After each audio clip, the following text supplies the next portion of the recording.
Double money को लेकर पूर्व विधायक भटेरे ने दिया बयान। क्षेत्रीय विधायक हिना कावरे पर लगाए गंभीर आरोप। लांची किरानापुर क्षेत्र के बहुचर्चित डबल मनी मामले को लेकर पूर्व विधायक रमेश भटरे ने एक प्रेस वार्ता आयोजित की। प्रेस वार्ता में भटरे ने स्वयं को इस मामले की जानकारी सन 2018 से होने की बात कही और इसके पूर्व कब से डबल मनी का खेल क्षेत्र में संचालित हो रहा था उसकी जानकारी स्वयं को न होने की बात कही। उन्होंने डबल मनी के मुख्य सरगना से भी अपनी बात रखने और लोगों का पैसा लौटाने तथा आत्मसमर्पण की बात कहते हुए प्रशासन से हर संभव मदद दिलाने का भरोसा दिलाया है। उन्होंने कहा कि इस डबल मनी के खेल में बालाघाट जिला ही नहीं बल्कि अन्य जिलों सहित अन्य राज्यों के लोगों के भी इस डबल मनी से जुड़ने की जानकारी दी, जिनका खरबों रुपया इस डबल मनी में निवेश किया गया। इस प्रकरण से जुड़े लोगों की गिरफ्तारी और उसके बाद उनकी जमानत के बाद फिर उनके फरार होने से लगभग 1 वर्ष बाद भी निवेशकों का पैसा वापस नहीं मिलने से पूरे क्षेत्र सहित जिले भर के लोगों में आक्रोश पनप रहा है। हमारे अपने क्षेत्र का एक बहुचर्चित मामला जिसकी गूंज प्रदेश तक के और हमारे अपने अन्य पड़ोसी राज्यों में डबल मनी का मामला, हजारों लोगों का खरबों रुपए इस डबल मनी एपिसोड में लगा हुआ है। अब वो पैसा क्या लोगों को मिल पाएगा कि नहीं, इस बात को लेके जितने भी उसके निवेशक हैं वो लोग हमेशा भयभीत रह रहे हैं और हमारे अपने क्षेत्र के लोग परेशान हैं। यह डबल मनी का धंधा कब से चल रहा था मुझे तो इस बात की कतई पता नहीं, क्योंकि हमने तो बाद में सुना है।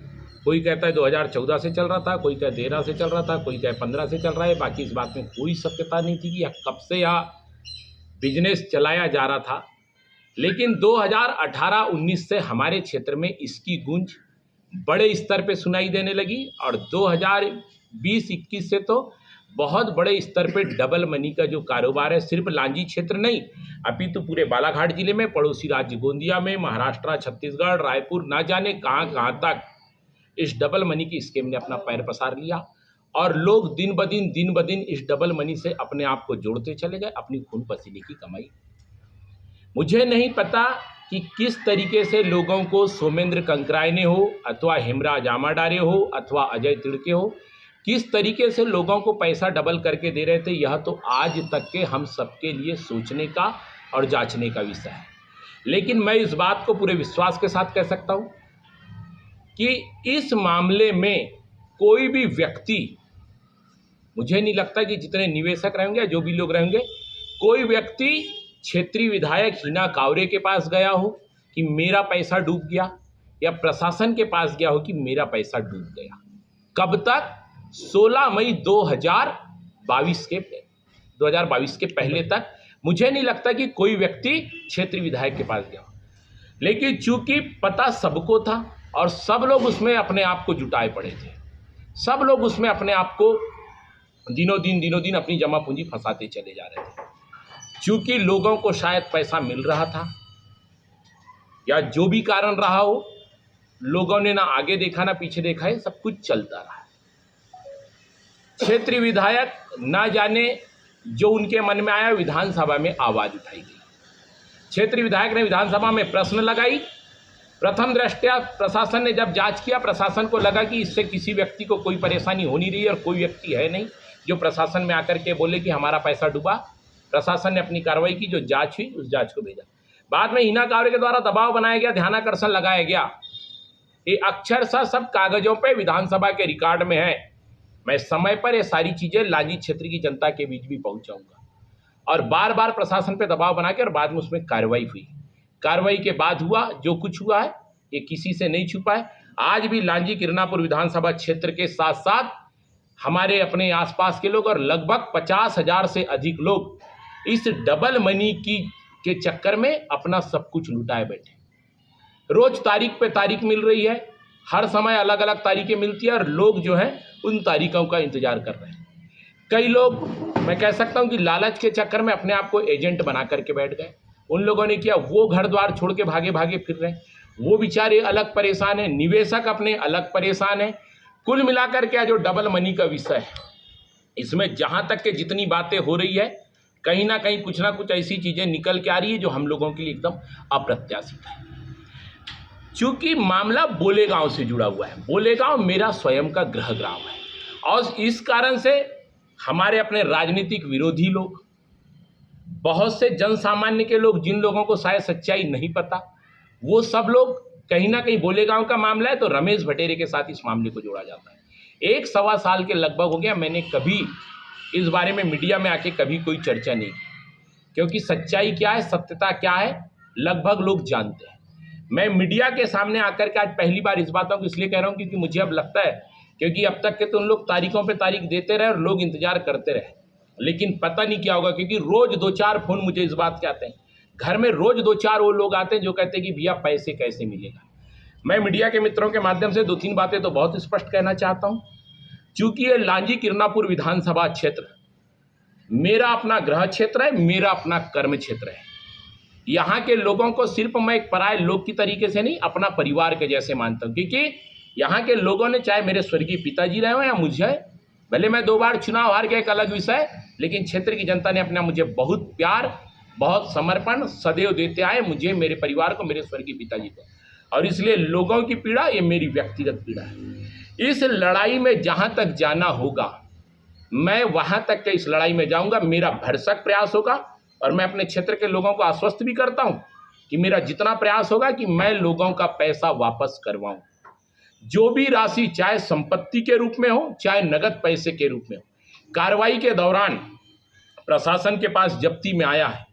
हम लोग का प्रयास है, मैंने बीच में भी अभी ऊपर उच्चस्थ अधिकारियों से, प्रशासन में, सरकार में बातचीत करके कि जितनी जल्दी वो निर्णय करके हमारा जो जितना भी पैसा जो जब्ती है जो प्रशासन के पास है, कोर्ट से, माननीय न्यायालय से निर्णय करा के, और उस पैसे को जितने हमारे एप्लीकेंट हैं पुलिस के पास, जो भी उसका सिस्टम माननीय न्यायालय के निर्देशानुसार बने, प्रथम दृष्टया तो वो पैसे बढ़ जाए, वो पैसा लोगों को मिल जाए, के साथ साथ जो पैसा लोगों ने जमा किया, बहुत से लोग डर के कारण पुलिस के दरवाजे नहीं जा पा रहे हैं, पुलिस के पास नहीं जा रहे हैं, वो भी पीड़ा हम लोग को समझ आ रही है।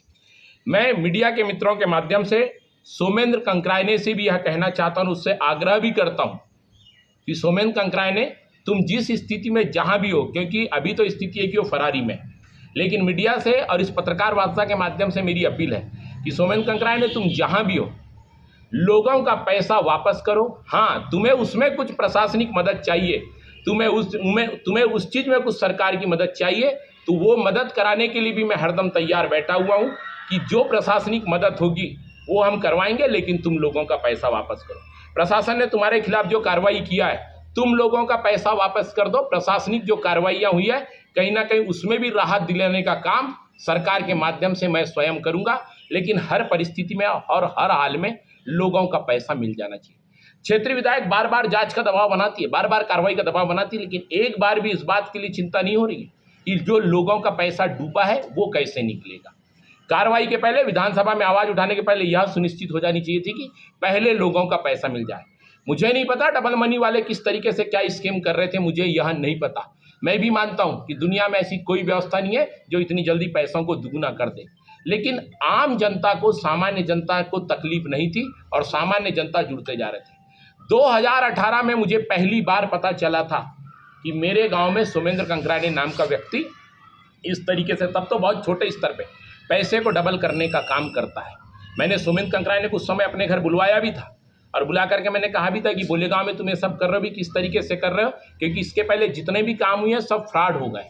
तो इस कारण से ये सारी चीज़ें कि तुम इन चीज़ों पे क्या तुम प्रशासनिक रूप से कर रहे हो। तो मुझे सोमेंद्र ने बताया कि भैया मैं तो रियल इस्टेट का काम करता हूँ, लोगों से उसमें निवेश कराता हूँ और उस माध्यम से जो है मैं लोगों को जो भी उसका डबल देता हूँ, या मुझे उसने कभी नहीं बोला कि मैं लोगों को जो है उसका अंश देता हूँ। इस तरीके से लोगों की मैं मदद करता हूँ।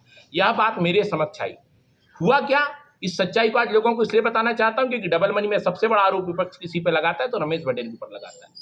हुआ यह कि मैंने जब सोमेंद्र कंकरायने से इस बात को कहा 2018 में, दूसरे दिन 3-4 क्षेत्र के ही लोग जो सोमेंद्र से जुड़े हुए थे, जिन लोगों ने शायद उस समय पैसा अपना लगा चुका था, वो मुझे कहने लगे कि भैया हमारा पैसा लगा, जब हमको आपत्ति नहीं है तो आपको क्या आपत्ति है, पैसा हमारा लगा हुआ। या खेल चलते रहा। मैंने 1-2 बार प्रशासन की नज़र में लाया, प्रशासन ने भी अपने स्तर में थोड़ा बहुत उस समय झांकने का प्रयास किया, लेकिन अंततोगत्वा निकल के आया कि भाई अभी तक हमारे पास कोई कंप्लेंट आई नहीं है और विदाउट कंप्लेंट प्रशासन ऐसी कोई कार्रवाई करने की स्थिति में नहीं है।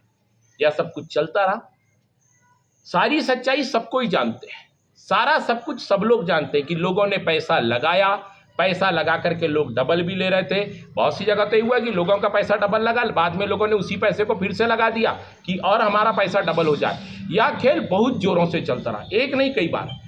क्षेत्रीय विधायक को पे मेरा स्पष्ट आरोप है, क्या हिना कांवरे नहीं जानती थी? 2013 से हिना कांवरे लांजी किरनापुर विधानसभा क्षेत्र विधायक, क्या हिना कांवरे नहीं जानती थी कि यह इतना बड़ा खेल चल रहा है? क्या हिना कांवरे सोमेन कंकरायने को पहले से नहीं जानती थी?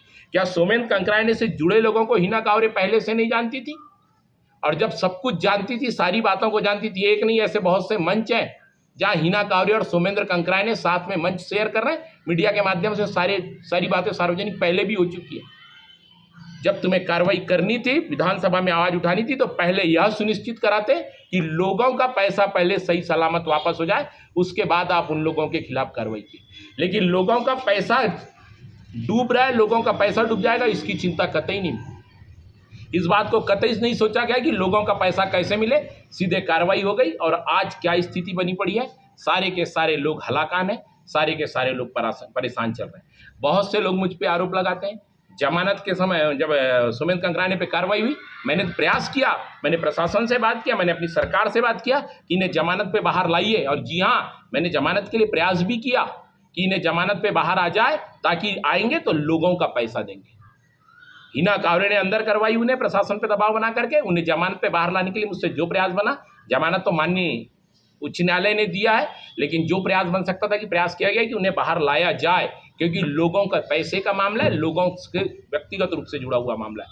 आज लांजी किरनापुर विधानसभा क्षेत्र के हमारे हजारों लोग 20 साल पीछे चले गए इस डबल मनी के कारण से, जिस बात का दुख है। मैं मीडिया के माध्यम से पुनः एक बार लांजी किरनापुर विधानसभा क्षेत्र की अपनी जनता से इस बात का विनम्र अपील करता हूं कि जनता जनार्दन भाइयों, आपका सहयोग और समर्थन मुझे मिला है, मिलता रहा है। मैं आप लोग को आश्वस्त करता हूं कि मुझसे जितना हो सकेगा, जितना भरसक प्रयास होगा, पहले तो जो जब्त पैसा है उसे जल्दी न्यायालय से निर्णय करा के करेंगे, और उसके अलावा जैसे भी हो इस पैसे को दिलाने के लिए, लोगों का पैसा लोगों को मिल जाए, इसके लिए जिस स्तर तक लड़ना होगा, मैं वो सारी लड़ाई अपने लांजी किरनापुर क्षेत्र के लोगों के माध्यम से लड़ूंगा। बहुत दिन से मैं सोच रहा था कि मीडिया के मित्रों के माध्यम से इन चीज़ों को सार्वजनिक लोगों के बीच लाऊं, लेकिन मैं भी सोच रहा था कि भैया अभी जय गुरुदेव हॉस्पिटल महोली रोड मथुरा। हमारे यहाँ minor OT, emergency, ICU, PICU, NICU, सभी प्रकार की सिटी स्कैन, एक्सरे, अल्ट्रासाउंड, अत्याधुनिक पैथोलॉजी लैब, प्राइवेट एवं जनरल वार्ड, डिलक्स रूम, महिला चिकित्सकों द्वारा डिलीवरी सुविधा, आंखों का ऑपरेशन, दांतों का उपचार, सभी प्रकार के ऑपरेशन, उचित दर पर दवाइयाँ, 24 घंटे एम्बुलेंस सुविधा। जनपद में सबसे कम दर पर 100 रुपये में ओपीडी सुविधा उपलब्ध है। संपर्क करें 8650777901।